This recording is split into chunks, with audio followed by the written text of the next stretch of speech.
Hoje nós pretendemos terminar o 8º mandamento, com esses últimos 3 itens que nós temos aqui nesse artigo 8. Cada artigo corresponde a um dos mandamentos, desde o artigo 1º ao 1º mandamento, o artigo 8, 8º mandamento. E aí depois nós já vamos começar o artigo 9, logicamente, consequentemente ao 9º mandamento da lei de Deus. Sobre a verdade.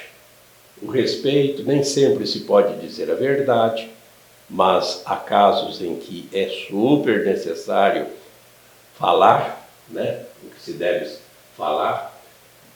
A questão da verdade, das mentiras, das fake news, é hoje que nós vamos comentar isso daqui na mídia, E até porque que a verdade, a beleza, a arte sacra também se enquadra aqui nesse 8º mandamento. O respeito. O respeito à liturgia também deve ser comentado aqui nesse 8º mandamento. Então vamos lá, a começar aqui do parágrafo 2488, o respeito à verdade. Leia comigo. O direito à comunicação da verdade não é incondicional. Cada um deve conformar sua vida com o preceito evangélico do amor fraterno.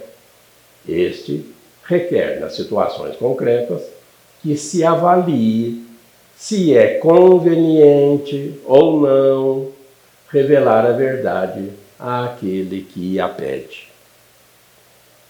A caridade e o respeito à verdade devem ditar a resposta a todo pedido de informação ou de comunicação. O bem e a segurança do outro, o respeito à vida privada, o bem comum, são razões suficientes para se calar aquilo que não deve ser conhecido ou para se usar uma linguagem discreta. O dever de evitar o escândalo impõe, muitas vezes, rigorosa discrição. Ninguém é obrigado a revelar a verdade a quem não tem o direito de conhecê-la. O sigilo do sacramento da reconciliação é sagrado e não pode ser traído sob nenhum pretexto. O sigilo sacramental é inviolável. Por isso, não é lícito ao confessor revelar o penitente com palavras ou de qualquer outro modo por nenhuma causa. Olha só onde que entra então a questão do respeito à verdade. Nem todas as pessoas precisam saber alguma verdade. Aqui tem um exemplo claríssimo que a Igreja tem como fundamental: o segredo confessional, segredo de confissão. O padre não pode de jeito nenhum revelar o pecador. Pode, em alguns, claro, nós sempre fazemos isso aqui, falar do pecado, mas não do pecador. Segredo absoluto. Nenhuma autoridade pode querer que um confessor revele um sigilo sacramental. E, aliás, o padre ele tem que estar disposto até a morrer e não revelar o segredo confessional. Tem alguns outros casos corriqueiros também. Tem certas condições em que o bispo tem que guardar in pectore, no seu segredo do seu coração, o que ele sabe. Tem casos assim, em que ele... Então, nem todas as pessoas têm esse direito de conhecer a verdade. Não convém. Tem alguns casos até corriqueiros, diríamos assim, familiares ou na sociedade. Digamos que uma mãe já idosa, um pai já idoso, Será que convém falar para ele que um filho morreu? que mora longe, que morreu de acidente, digamos, será que não é melhor não revelar para essa pessoa, né, a morte do filho ou de um ente querido? Então, nem sempre aqui pede, né, com bastante clareza, se é conveniente ou não. Agora, tem alguns segredos que não podem ser revelados, como nós vimos, né? O direito canônico proíbe e padre ou bispo, quem atende à confissão, jamais poderá revelar alguma pessoa, algum pecador, né, sobre o seu pecado. Pode ser, e normalmente vai ser punido, e talvez até suspenso de ordens, e o bispo pode retirar até a provisão desse padre, se acontecesse um caso assim. Mas normalmente não acontece. Continuemos. Leia aí. Os segredos profissionais, por exemplo, de políticos, militares, médicos, juristas ou as confidências feitas sob sigilo, devem ser guardados, salvo casos excepcionais em que a retenção do segredo causasse àquele que os confia, àquele que os recebe ou a um terceiro prejuízos muito graves e somente evitáveis pela divulgação da verdade. Ainda que não tenham sido confiadas sob sigilo, as informações privadas prejudiciais a outros não podem ser divulgadas sem razão grave e proporcionada. Cada um deve manter a justa reserva acerca da vida privada das pessoas. Os responsáveis pela comunicação devem manter justa proporção entre as exigências do bem comum e o respeito dos direitos particulares. A ingerência da informação na vida privada de pessoas comprometidas numa atividade política ou pública é condenável na medida em que ela viola sua intimidade e sua liberdade. Aqui nós terminamos já esse item sobre o respeito à verdade, e você veja o quanto que é importante, né, ter esse discernimento da conveniência ou não. Há casos em que a verdade precisa ser colocada, né, no âmbito de um debate, de um tribunal, para que as coisas se esclareçam e nenhum inocente seja prejudicado. Então, a verdade, ela merece, de fato, todo o respeito. Aí cita vários segredos profissionais que eles precisam guardar sigilo. Mas há casos, nós não temos aqui tempo suficiente para ficar dando exemplos, mas sempre de um modo geral. Juristas, médicos, militares, políticos, né, têm confidências, desde que não sejam desonestas, né? Porque se desonestas aí já é corrupção, mas tem sigilos profissionais, médicos, por exemplo, com pacientes, que não podem ser revelados. E há outros casos, como a gente citou, num caso de um tribunal, né, para que um inocente seja punido de forma errônea, equivocada, a verdade tem que vir à tona. E ainda se nós já entramos aqui na questão da imprensa, né, que a vida privada das pessoas, as pessoas têm o direito à intimidade, à sua liberdade, e ficar divulgando, né, fatos que são desabonadores e injustos para muitas pessoas é uma prática condenável, como a gente vê aqui, né? Tem que ver sempre essas exigências do bem comum e o respeito dos direitos particulares. A verdade é coisa de Deus, né?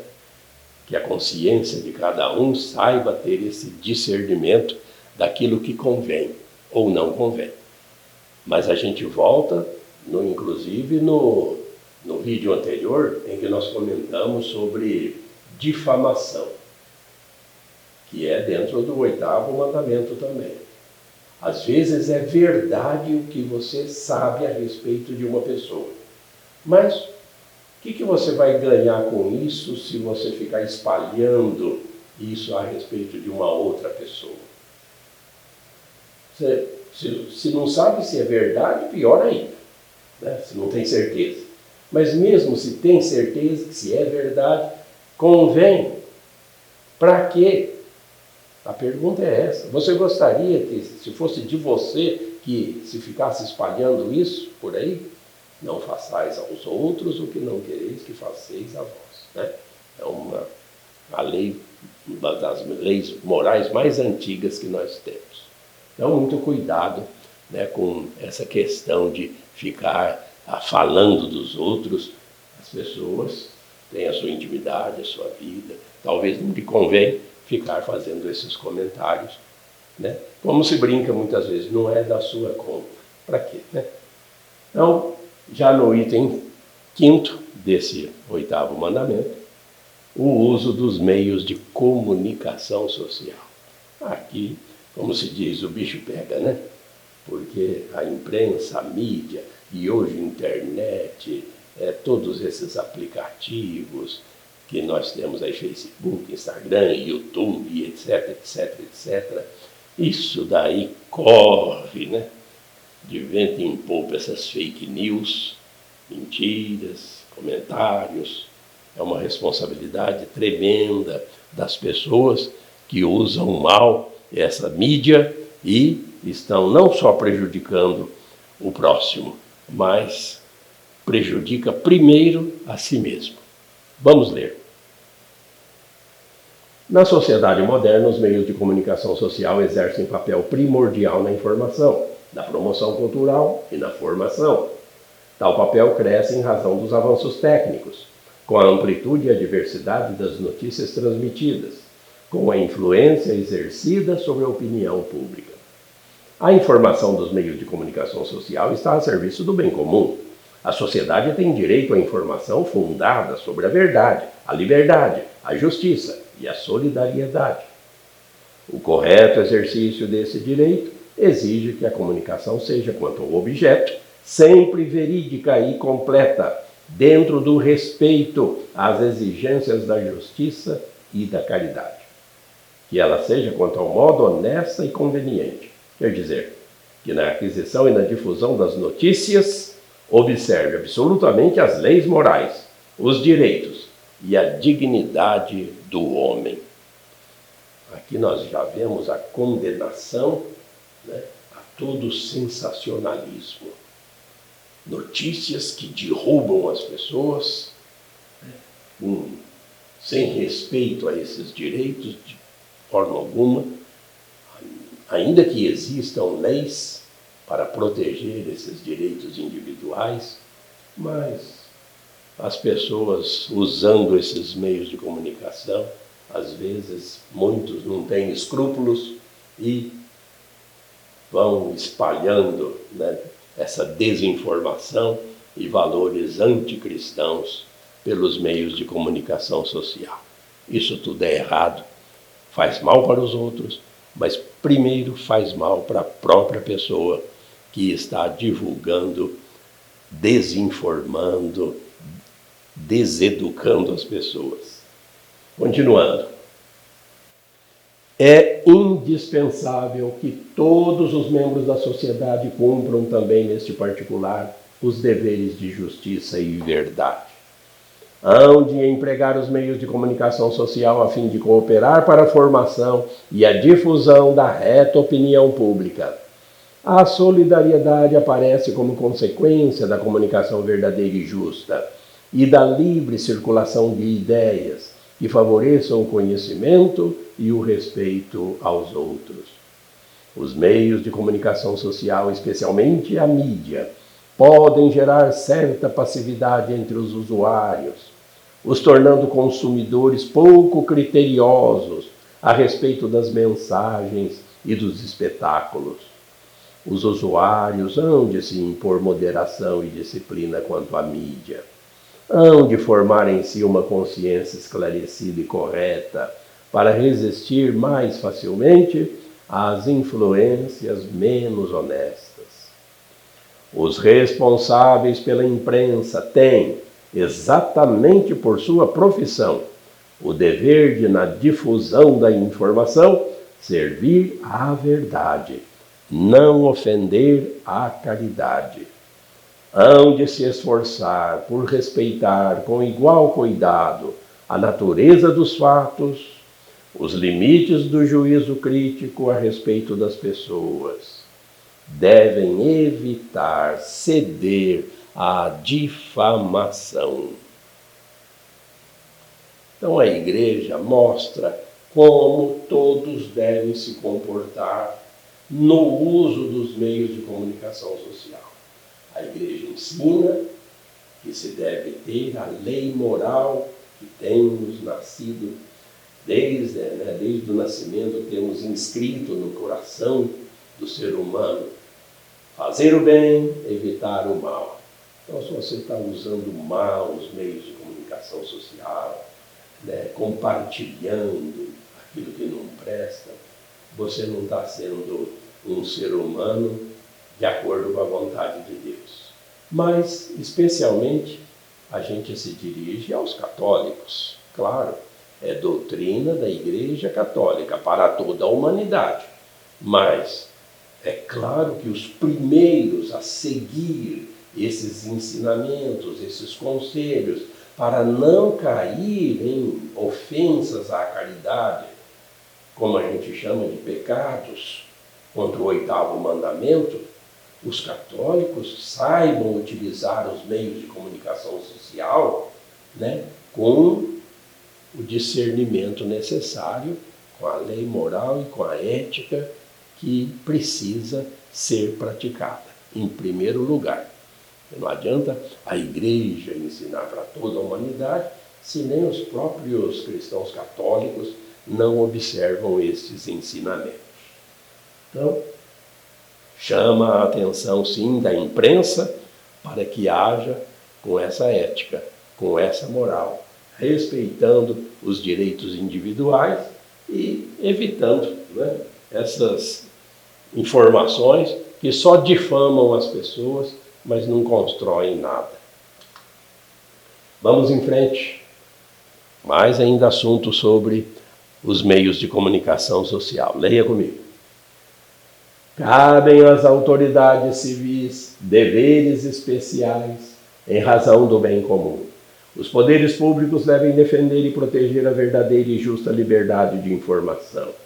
Publicando leis e cuidando de sua aplicação, os poderes públicos cuidarão para que o mau uso dos meios de comunicação não cause graves prejuízos aos costumes públicos, aos progressos da sociedade. Estabelecerão sanções contra a violação dos direitos de cada pessoa à reputação e ao segredo da vida privada. Darão no momento oportuno e honestamente as informações que dizem respeito ao bem comum e respondem às inquietações fundadas da população. Nada pode justificar o recurso a falsas informações para se manipular a opinião pública através dos meios de comunicação. Com tais intervenções, não se ferirá a liberdade dos indivíduos e dos grupos. A moral denuncia o flagelo dos estados totalitários que falsificam sistematicamente a verdade. Exercem, através dos meios de comunicação, a dominação política da opinião pública, manipulam os acusados e as testemunhas de processos públicos e acreditam assegurar sua tirania, sufocando ou reprimindo tudo que consideram delitos de opinião. A Igreja mostra aos governantes como devem agir.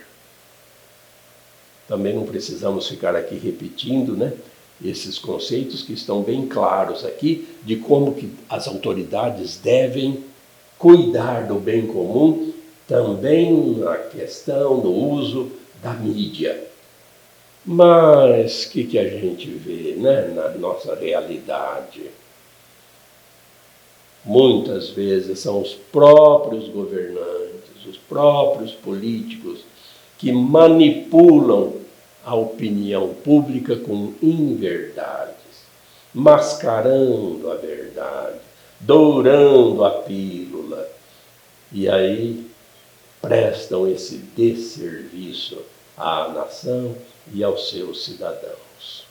Mentem, Quantas vezes em situações de crises, ou mesmo na vida normal, as hoje estão chamadas fake news, notícias falsas, falsidades, hipocrisias, tudo isso despejados nos meios de comunicação social, fazem tanto mal, ludibriam tanta gente, tantas pessoas da população que não têm ainda aquele discernimento, do jeito que a educação vem sendo tratada nas últimas décadas em nosso país, as pessoas não têm condições de ter um espírito crítico a respeito da realidade.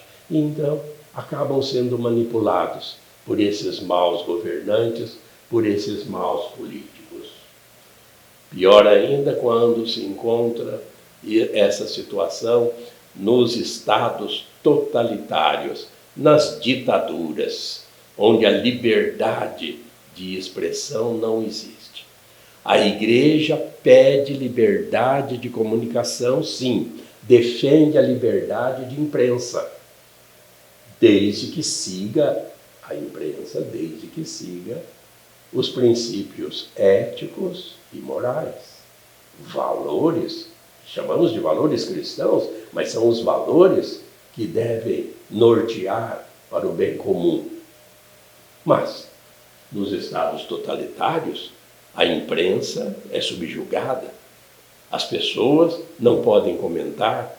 Nas ditaduras, esse policiamento, esse patrulhamento, ele é exercido 24 horas. Então aqui se perde todos os direitos fundamentais do ser humano, né? Então, é claro que a Igreja tem esse dever de denunciar também esse estado de coisas. Mas quantas nações são assim, não é verdade? E agora nós chegamos, né, no item 6º, que é o último desse 8º mandamento, sobre a arte sacra, que é incluída aqui nós vamos ler rapidamente, é incluída aqui no 8º mandamento porque respeito à liturgia, respeito às imagens, respeito, né, a tudo que é de belo, porque Deus é belo e Ele criou a beleza, é o autor da beleza. Então, esse respeito também é exigido na sociedade. Vamos ler, leia comigo. Verdade, beleza e arte sacra. A prática do bem é acompanhada do prazer espiritual gratuito e da beleza moral. Da mesma forma, a verdade implica a alegria e o esplendor da beleza espiritual. A verdade é bela em si mesma.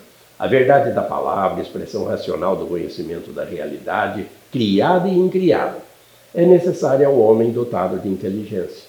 Mas a verdade também pode encontrar outras formas de expressão humana, complementares, sobretudo quando se trata de evocar o que ela contém de indizível, as profundezas do coração humano, as elevações da alma, o mistério de Deus.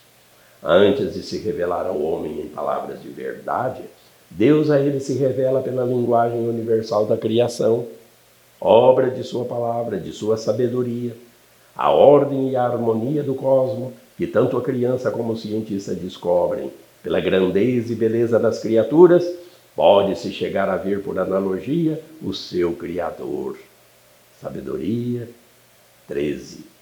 Pois foi o princípio e autor da beleza quem as criou.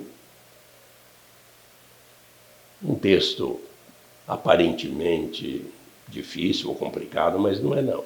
Respeitar a criação, respeitar a verdade de Deus na sua obra. Então isso também é exigência, porque a verdade é bela, criada por Deus, que é o mais belo de todas as belezas, né? Não existe beleza maior do que a do próprio Deus. E o parágrafo 2501, vamos ler.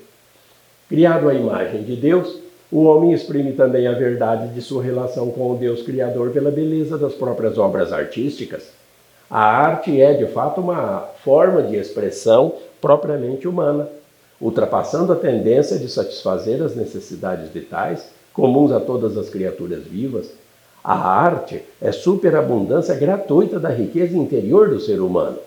Nascendo de um talento dado pelo Criador e do esforço do próprio homem, a arte é uma forma de sabedoria prática que une conhecimento e perícia para expressar a verdade de uma realidade em linguagem acessível à vista e ao ouvido. A arte inclui certa semelhança com a atividade de Deus na criação, na medida em que se inspira na verdade e no amor das criaturas. Como qualquer outra atividade humana, a arte não tem um fim absoluto em si mesma, mas é ordenada e enobrecida pelo fim último do homem. A música, as pinturas, os quadros, as imagens, obras artísticas de todos os tipos, poesias, cada um tem o talento para expressar essas verdades que, no contexto geral, é a verdade de um Deus infinitamente sábio. Esses dois últimos parágrafos também são os últimos do nosso encontro, sobre a arte. Vamos ler. A arte sacra é verdadeira e bela quando corresponde, por sua forma, à vocação que lhe é própria. Evocar e glorificar na fé e na adoração o mistério transcendente de Deus, beleza excelsa de verdade e de amor revelada em Cristo, resplendor da glória do Pai, a expressão do seu ser. Em quem habita corporalmente toda a plenitude da divindade, beleza espiritual refletida na Santíssima Virgem Maria, Mãe de Deus, nos anjos e nos santos. A arte sacra verdadeira leva o homem à adoração, à oração e o amor de Deus, Criador e Salvador, Santo e Santificador. Por isso devem os bispos, por si ou por delegação, cuidar de promover a arte sacra, antiga e nova, sob todas as formas e com o mesmo zelo religioso, afastar da liturgia e dos edifícios do culto tudo que não harmoniza com a verdade da fé e com a autêntica beleza da arte sacra. Então, tem aqui os fundamentos de por que as igrejas sempre precisam de uma beleza para exprimir essa verdade da fé. A arte sacra merece e tem que ser divulgada, merece essa defesa, né? Porque não é gastar dinheiro, não. É a beleza da liturgia que leva os seres humanos a ver, nessa sua contemplação da beleza da arte, a própria beleza do Deus por analogia. Então, é um respeito também à verdade da fé, toda a arte sacra que nós vemos aí pelo mundo afora, né, nos templos religiosos. E assim nós terminamos, né, o 8º mandamento da lei de Deus, com todos os itens já comentados nestes vídeos, né, de hoje e os anteriores, os 2 anteriores. Então, do próximo encontro em diante, entraremos já no 9º mandamento da lei de Deus. Fique sempre com Deus e Deus te abençoe.